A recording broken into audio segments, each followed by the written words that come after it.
perspective that happens. And it's the shift that happens, if you look at it biblically, it's the shift from the heart of stone to the heart of flesh. It's the movement from head to heart, might be another way to say it. It's the movement from the false self to the true self. Again, we have to go through those phases. But it's this beautiful radical shift. And I'm going to read it for you again. Again, this should ring a bell because we used it last week. It's the idea that our state changes radically. In other words, it's like this real change, this real dramatic change. When does that change happen? When neighborly kindness leads our thoughts to the truth versus the other way around. So truth now becomes love, this kindness becomes the driver for how we see.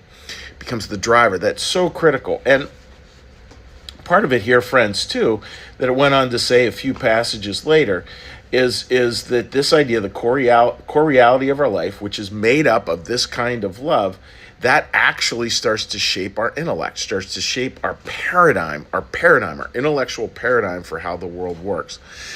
And that's why it's just so important, that we really, really work at allowing neighborly kindness to become the driver.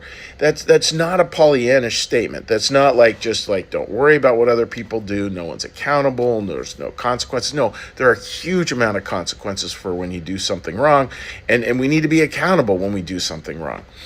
And at the same time, the way we see other people has to be driven from this basic core kindness and this basic core belief in other people. It's intriguing to me to watch and to see how quickly we demonize others. And we break the world into polarities all the time. We're always like, who's in, who's out, who's this, who's that. And it just doesn't really work. I mean, yesterday on Sermon Writing Team, we were talking about this idea. A lot of things people struggle with is that, a religion being the right religion and all other religions are the wrong religion. And the fact is, God gives everybody a certain perspective. He, in his loving will, he really seeks to give people things that will feed their heart and feed their minds.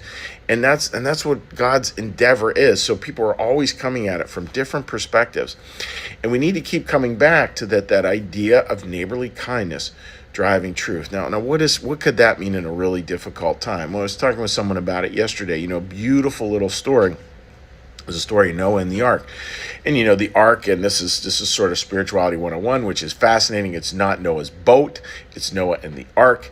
The ark had no compass, no rudder, no sails, no steering mechanism, nothing. And for a lot of us, we get that, right? There's just these really, really difficult times where we're just trying to stay afloat. There's no navigating the storm. We're just trying to not be crushed. We're just trying to just be in the storm.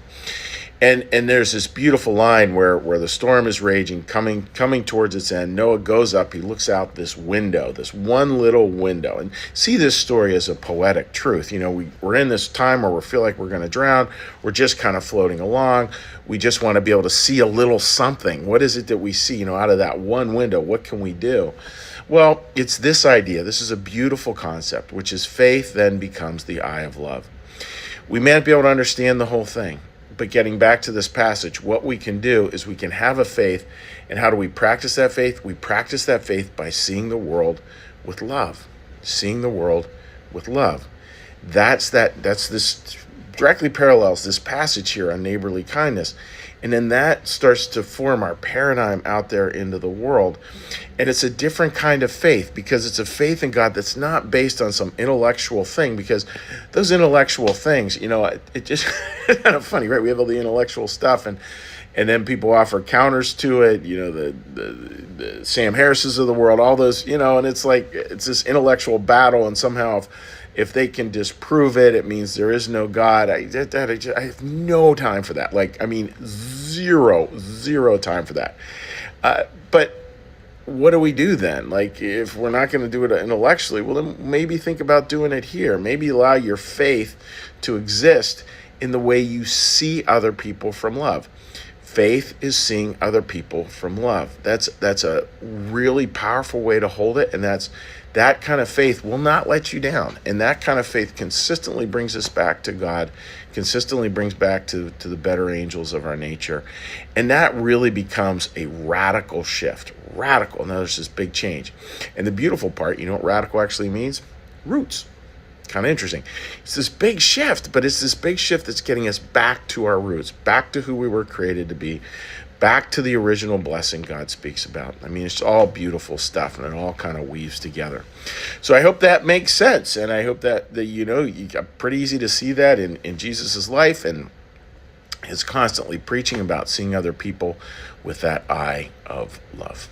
So, wishing you a good day practicing that. And what we're going to do now, dear friends, is now we're going to shift gears a little bit. We're going to do a little meditation, a little prayer, a little blessing, and we start our little meditation, a little breath, and a little prayer bell. So take a little breath with me.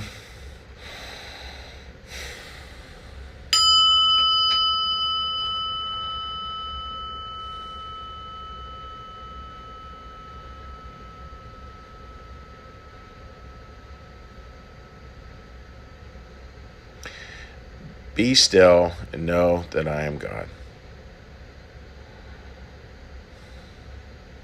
Be still and know that I am. Be still and know that I. Be still and know that. Be still and know.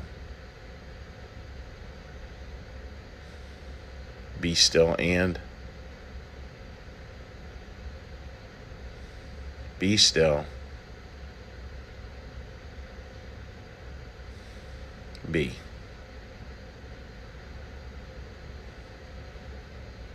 Our Father, who art in the heavens, hallowed be thy name. Thy kingdom come, thy will be done, as in heaven, so upon the earth. Give us this day our daily bread, and forgive us our debts, as we also forgive our debtors. And lead us not into temptation, but deliver us from evil. For thine is the kingdom, and the power, and the glory forever. Amen. May the Lord bless you and keep you. May the Lord make his face to shine upon you and be gracious unto you.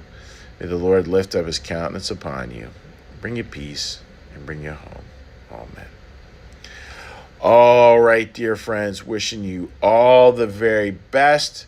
God bless, and we will see you again tomorrow here on 10 Minutes Morning Calm. Please feel free to leave a comment on Facebook. My computer's over here, my phone's over here. I'm in my college office, so I don't want to be constantly looking away. So please just leave a comment, and I will respond in due course.